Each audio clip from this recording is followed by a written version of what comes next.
What's up, guys? It's Coach Grant with First Down Training, and today we're going to be breaking down how you can use tempo to win on a route, okay? So we'll be talking about this post route versus an inside shade DB, how you guys can use tempo to get this DB to commit his hips, to get him to bite on a fade, and I could slip back underneath him, okay? So this video is going to give you a lot of value, how to attack off man, how to have different tools in your arsenal, okay? But also, fellas, if you guys want access to a video, it's a 40-minute long video where we break down step-by-step every individual route, okay? So every single route on the route sheet, plus the advanced routes like post corners, out and ups, all the double moves, and the specific steps that you need to take against man and zone coverage. So we break through every single route on the route tree, and we talk about what you guys want to do against man coverage, what you guys want to do against zone coverage, the specific ways to get open, and the specific steps to each route. Check out that very first link in the description. If you want access to this video, you want a little bit more info on this video, check out that very first link in the description. Again, hope we get you guys on that soon. Let's get started. So first route is, again, we're going to be looking at this little hesitation skip. He bursts up to the outside and is running a post route, okay? So now, the thing about this route is when we come off and we give this little hesitation skip, right? When I come off here, that little hesitation skip, that's a change of tempo. That change of tempo is to lull this DB to sleep. It's to get that DB to stop his feet, get him to change his tempo because he's trying to match my tempo, and then I burst up to the outside and get him to commit his hips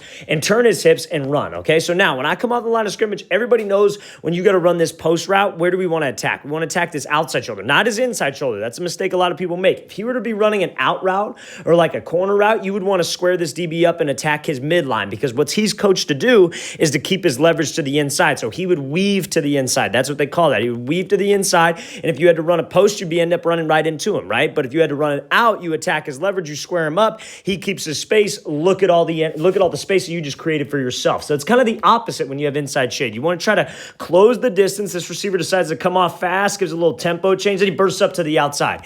Now that burst up right there, that 0 to 100 get off that he does, or not necessarily get off, but that tempo change in the route is what makes this DB turn. Because where's he watching? He's watching his hips, right? So if I don't commit my hips to the outside and this DB doesn't feel my speed to the outside, how do I expect him to get him to turn his hips, right? So now let's say what if, like everybody loves to ask, well, what if the DB stays disciplined and just stays right here and stays square and I run and I end up coming right into him? Then the next time we come off, we do the same thing, give a little tempo change, and then we just win that race to the outside and run a fade. You guys got to be a vertical threat downfield if you want this DB to turn his hips. You got to make him think that you're going fade every single time. We say it all the time. A lot of other people say it all the time.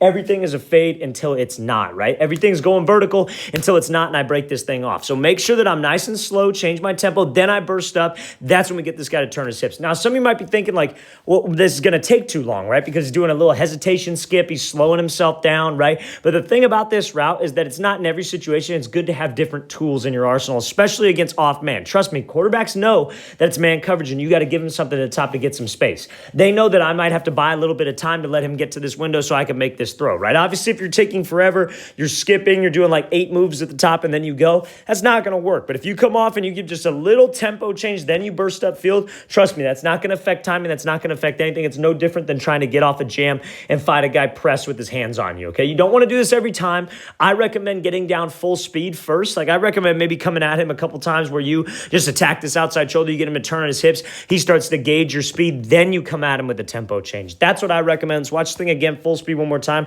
Great example of a tempo change here, skipping up, bursting vertical, get that DB to turn his hips, then I can slip back underneath him. All right, guys, I really want to thank you for watching. I really appreciate it. Again, fellas, if you guys want a full 40-minute video on how to run every single route against man coverage, zone coverage with the specific steps, step-by-step breakdown of how you can do that, check out that very first link in the description. Hope we get you guys on that video soon. I think it'll give you a lot of value. And if you guys have any questions at all, leave those in the comments below. I'll get back to you as soon as possible. I'll see you guys next time.